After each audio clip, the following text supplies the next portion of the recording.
12 years. That's how long Squadron 42 has been in development. Cloud Imperium just announced it releases in 2026, alongside 27 new ships, 3 interconnected star systems, and gameplay mechanics that rewrite how every vessel in the game functions. The perpetual tech demo everyone jokes about? It's about to become something else entirely, and the timeline is closer than you think.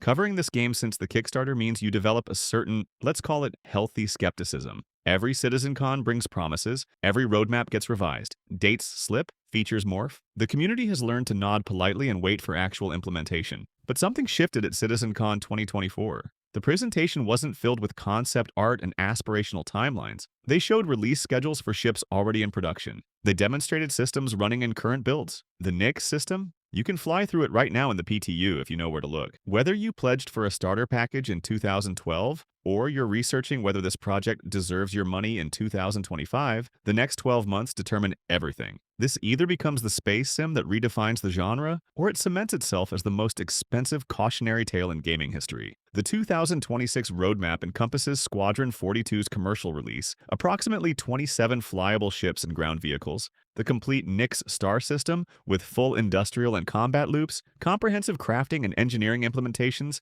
and the first iteration of player-constructed bases. That's the corporate summary. Translation: imagine Star Citizen has been a construction site where you could walk around and admire the foundation work. 2026 is when they install the plumbing, wire the electricity, and hand you the keys. The building isn't finished. There are still rooms without paint and fixtures that need adjustment, but you can actually live in it. The prevailing assumption treats roadmaps as wishful thinking. Another set of dates destined for the delay pile alongside server meshing, theaters of war, and the Javelin destroyer. Except CIG fundamentally restructured their development pipeline over the past 18 months. They're not announcing features they hope to build. They're scheduling content that already exists in playable states internally, waiting for optimization and integration. When people ask, when will this game be finished, they're asking the wrong question. The relevant question is, when does this game contain enough interconnected systems to generate emergent gameplay that sustains itself? And based on what's shipping between now and December 2026, that threshold gets crossed somewhere in the middle of next year.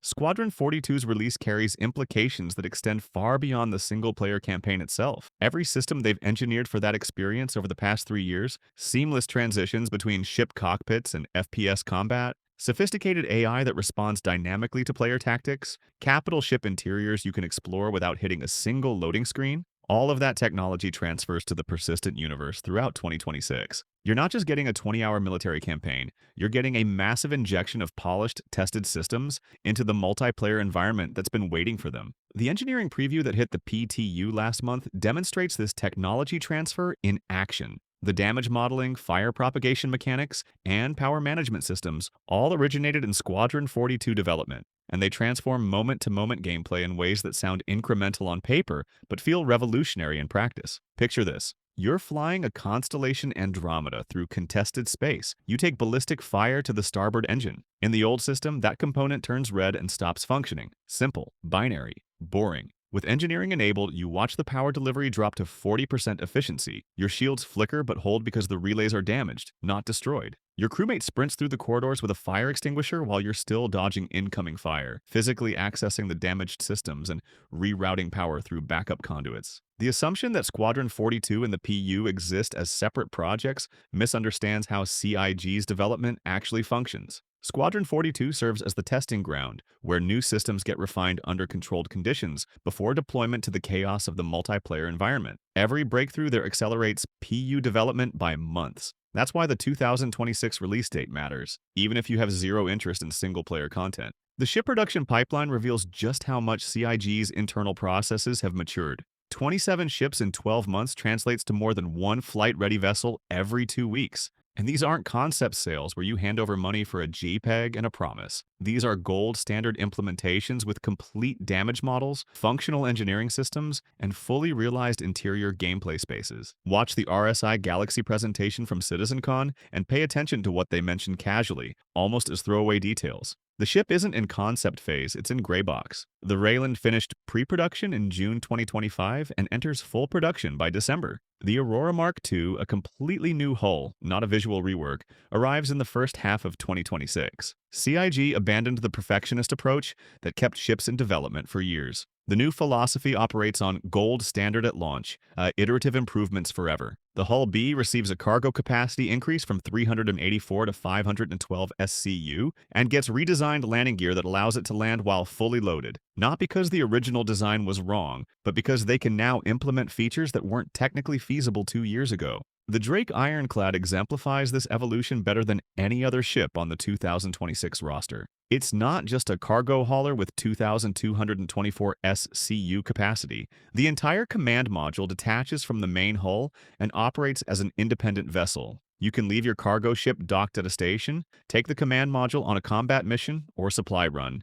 then return and reattach. That's not a ship feature, that's a gameplay system that fundamentally changes how multi-crew operations function. And the Hull D and Hull E, they're getting massive cargo reductions. The Hull D drops from 21,000 SCU to 6,912 SCU. The Hull E plummets from 100,000 SCU to 12,288 SCU. These aren't mistakes or failures. They're deliberate balance decisions. A single ship that can haul 100,000 SCU breaks the entire economic simulation. No amount of piracy risk or operating costs justifies letting one player move that much freight in a single run. Count how many times you've heard Squadron 42 is almost done and felt that familiar eye-roll reflex kick in. Spectrum forums run this debate weekly. Half the community points to the Nick system already running in PTU and ships like the Polaris actually hitting their release windows. The other half remembers pyro delays, server meshing struggles, and a decade of missed deadlines. The skepticism isn't just understandable, it's earned through experience.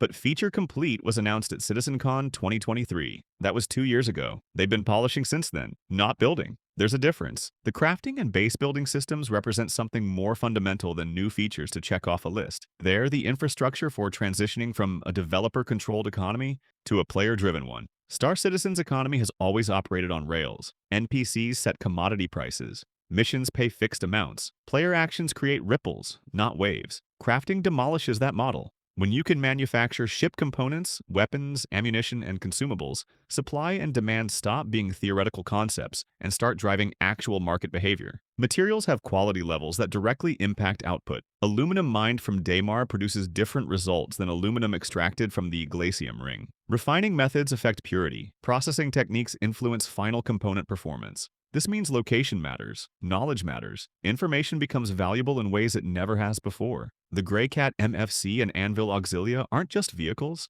they're mobile fabrication centers that let you establish manufacturing capability wherever you need it. Combine those with mining operations and you can create complete industrial chains in lawless space, producing components where they're needed instead of hauling them across 3 star systems, while praying you don't get interdicted. Base building splits into 2 completely different experiences depending on where you build. In regulated space, Stanton, Terra, anywhere under UEE jurisdiction, your structures are mechanically protected. You can build freely without worrying about some griefer with a retaliator turning your industrial complex into a crater. But in Pyro, Nyx, the unexplored systems coming after 2026, your base is a legitimate military target. Organizations will fight actual wars over resource-rich territories and strategic manufacturing positions. This isn't theme park MMO content where you complete quests and collect rewards. This is EVE Online-style territorial warfare where economic control translates to military power and vice versa. The organizations that dominate 2027 won't be the ones with the most javelins. They'll be the ones that secured the best manufacturing locations in 2026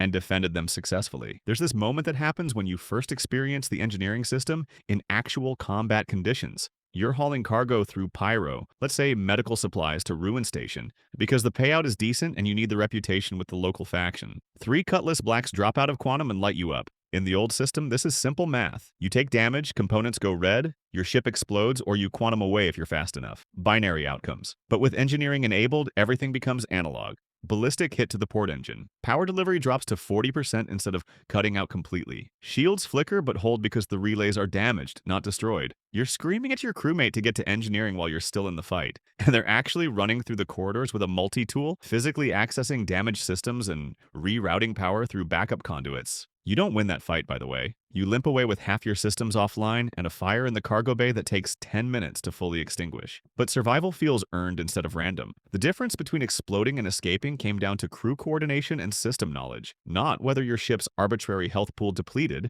before you could press the quantum button.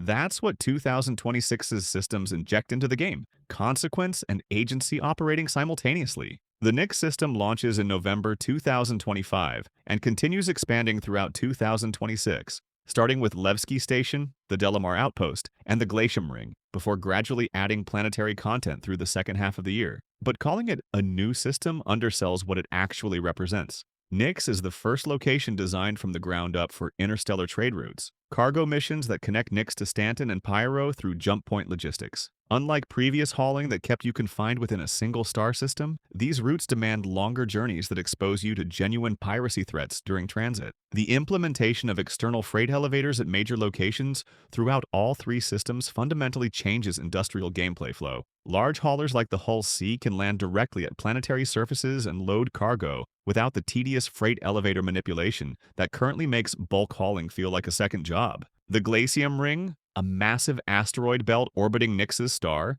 contains multiple new ore types including torite, which only appears in significant concentrations within this specific asteroid field. The ring is visually spectacular in ways that screenshots don't capture. It's mind-bogglingly vast, dwarfing even the Aaron Halo in Stanton, creating an environment that feels genuinely dangerous and remote. Solo miners operating prospectors will find abundant opportunities, though the sheer scale and distance from Levski Station create logistical challenges that reward preparation. You need to manage fuel consumption carefully during quantum travel between asteroid fields and refining stations. The long distances mean mistakes. Cracking rocks unsuccessfully, hitting an overly large asteroid, carry genuine consequences in wasted time and resources. Levski Station itself has returned with substantially enhanced industrial capabilities, positioning it as the primary economic hub for all Nix operations. The refinery deck offers the best refinery economics in the game, with consistently positive bonuses across all material types. This concentration of processing capability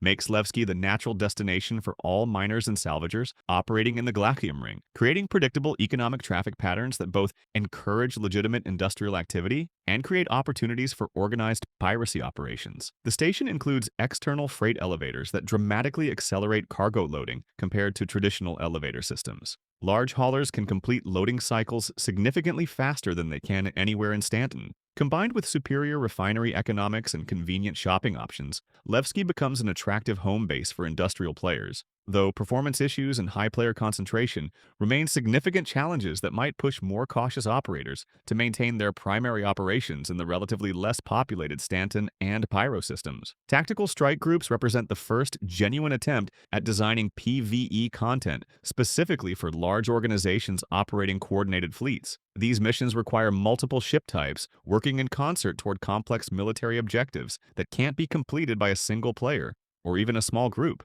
The foundational tactical strike group mission involves assaulting a fortified orbital station defended by Vanduul forces. 7 distinct phases test different combat specializations and coordination requirements. You start by engaging waves of enemy fighters surrounding the station, establishing local space superiority before subsequent phases can proceed. This initial engagement is approachable by medium-sized groups. 10 to 15 combat-capable pilots can clear enemy fighters, though larger groups will obviously find it easier and faster. Phase 2 introduces the most technically demanding aspect: disabling the station's outer defensive turrets, which are protected by capital-grade Vanduul weapons that can't be damaged directly. Instead, you locate and destroy shielded power relays that feed power to these turrets. This requires specialized bombers equipped with ballistic or explosive ordnance to penetrate the relay's defenses. Organizations need coordination between combat specialists and fighters who establish local air superiority and protect bombers, and bomber pilots operating larger, slower aircraft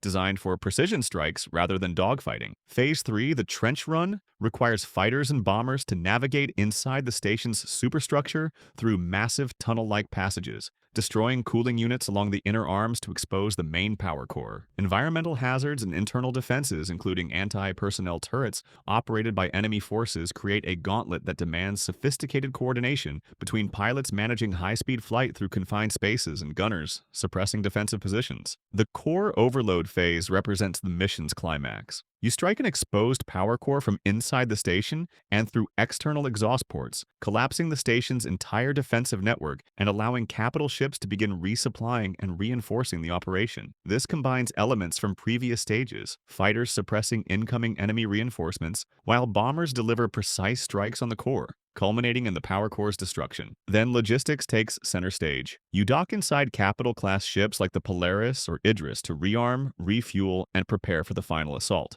This phase tests the efficiency of crew coordination and the quality of preparations made in earlier phases. Capital ships function not as combat vessels but as mobile logistics hubs. The boarding action shifts to first-person combat. Organizations launch drop ships and deploy FPS teams to infiltrate the station, eliminate remaining hostile forces, and rescue captives held within. This tests cross-discipline coordination between vehicle pilots managing troop transport under fire and infantry specialists executing high-difficulty combat operations against hardened enemy positions. The final phase, Vanduul intervention, introduces the mission's most dramatic moment. A full Vanduul fleet arrives in response to the power core's destruction, forcing you to hold position, defend the capital ship, and survive until extraction. This represents the first time players encounter organized Vanduul military forces operating as a coordinated fleet rather than isolated patrol groups. The introduction of Vanduul forces to the persistent universe marks a significant narrative and mechanical transition. Squadron 42's primary antagonists are entering multiplayer space as a genuine military threat. Prior to 2026, players had only theoretical awareness of the Vanduul through lore and occasional hint systems. Nyx brings direct confrontation with these alien warriors in organized military formations. Initial Vanduul encounters are locked behind significant reputation requirements with Intersect Defense Solutions, one of Stanton's premier military contracting organizations. You need to complete multiple difficult combat missions before accessing the primary Vanduul engagement content. This gating ensures players attempting Vanduul missions possess sufficient combat capability to survive encounters with significantly more dangerous opponents than standard NPC forces. The Vanduul employ tactics substantially more sophisticated than human NPCs. Coordinated maneuvers, effective use of cover, dynamic responses to player actions that make engagement genuinely challenging, even for experienced combat pilots. The physical spaces where these encounters occur, bases deep within the Glacium Ring, stations under active siege, asteroid facilities showing signs of alien occupation, have been carefully designed to create climactic combat experiences. These locations feature architecture slightly alien in aesthetic, boarding ports indicating Vanduul use of the station, bodies of deceased Vanduul soldiers providing both tactical opportunities through looted weapons and equipment and atmospheric environmental storytelling. The introduction of the Vanduul threat creates a narrative throughline connecting Squadron 42's single-player campaign directly to the persistent universe, suggesting that the consequences of the single-player story are directly shaping multiplayer events. Municipal Works facilities introduce a new category of combat content consisting of underground complexes designed for mixed gameplay, incorporating exploration, engineering, combat, and scavenging elements. These facilities were originally planned for ArcCorp, but have been repurposed as instant access locations within Nyx, providing focused, contained combat scenarios that don't require extended quantum travel or system-wide coordination. These underground facilities emphasize tactical depth over raw firepower. Narrow corridors, vertical spaces, and environmental hazards create combat scenarios where positioning and tactical awareness matter more than ship damage output. The inclusion of engineering elements means damage to facilities can expose new passages or create tactical opportunities, rewarding players who think creatively about utilizing environmental damage rather than simply pursuing direct combat. The Rockcracker event transforms mining from a solitary profession into a collective endeavor where organizations compete for control of the richest asteroid fields. Large-scale cooperative objectives require organizations to work together to reactivate massive, half-built mining platforms hidden within the Glacium Ring. These platforms, once reactivated, can split massive asteroids and release concentrated pockets of valuable materials, creating resource-dense areas that reward coordinated group effort. This represents a paradigm shift in how Star Citizen approaches industrial content, moving beyond simple mission-based gameplay towards sandbox-style territorial control, where player actions have lasting economic consequences. When an organization successfully activates a mining platform and processes the exposed resources, the materials removed from that location create real scarcity elsewhere in the system, potentially forcing other mining groups to venture into more dangerous territory to find comparable yields. Organizations planning large industrial operations need to strategically select locations, balancing proximity to resources, security, and accessibility. This creates genuine political and economic competition between player groups.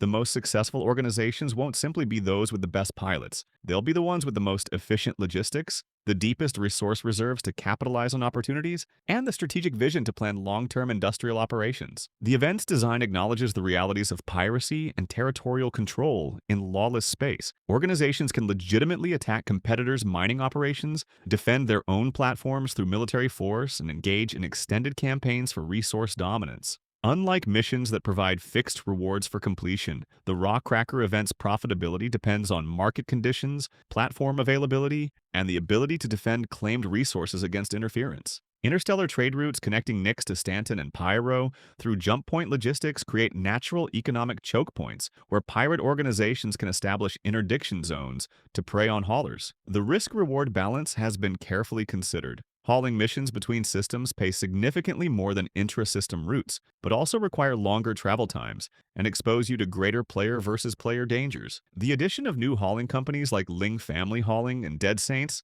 a criminal organization, provides distinct factions offering different types of missions at varying profit margins. This encourages specialization and reputation grinding within these organizations. Players who establish themselves as reliable traders develop reputation with hauling companies, unlocking progressively more lucrative contracts as they demonstrate competence and trustworthiness. The system creates emergent economic gameplay where market prices fluctuate based on supply and demand across multiple systems, potentially allowing astute traders to exploit price differentials by purchasing low in one system and selling high in another. This represents a step toward the player-driven economy that Cloud Imperium has long promised, where individual player actions ripple through the persistent universe and create genuine economic consequences. If you're waiting to buy in, Squadron 42's release is your signal. That's when you'll know CIG can actually finish something. Plus, completing the campaign gives you military equipment in the PU, a genuine progression advantage that can't be obtained any other way. Start specializing now. With 27 new ships, roles are diversifying rapidly. Combat pilot, industrial hauler, exploration specialist, pick a lane and master it because generalists will struggle when systems get complex enough that surface-level knowledge doesn't cut it anymore. Learn the Nyx system immediately. It launches in November 2025, giving you months to master the Glacium Ring, find the best mining spots, and establish trade routes before the masses arrive. The players who dominate 2026 won't be the ones with the biggest ships. They'll be the ones who understood these systems first and exploited that knowledge advantage while it existed. Focus on understanding material quality and refining processes before crafting launches. When manufacturing goes live, players who already know which locations produce the highest quality materials will dominate markets while everyone else is still figuring out the basics. Squadron 42, 27 ships, 3 connected star systems, crafting, engineering, base building. That's not a roadmap. That's a transformation of what this game actually is. What matters most to you, the single-player campaign story? Industrial gameplay loops? Fleet combat with tactical strike groups? Drop a comment because the next series of videos will break down each major system in exhaustive detail, and covering what you actually care about makes more sense than guessing. If you found this useful, the subscribe button is right there. More Star Citizen content coming weekly, and the deeper we go into 2026, the more there is to cover. Whether you've been backing this project for a decade or you just discovered it last week, 2026 is when everything changes. The question isn't whether Star Citizen will ever be finished. It's whether it reaches the threshold where the systems interact in ways that create sustained emergent gameplay. See you in the verse?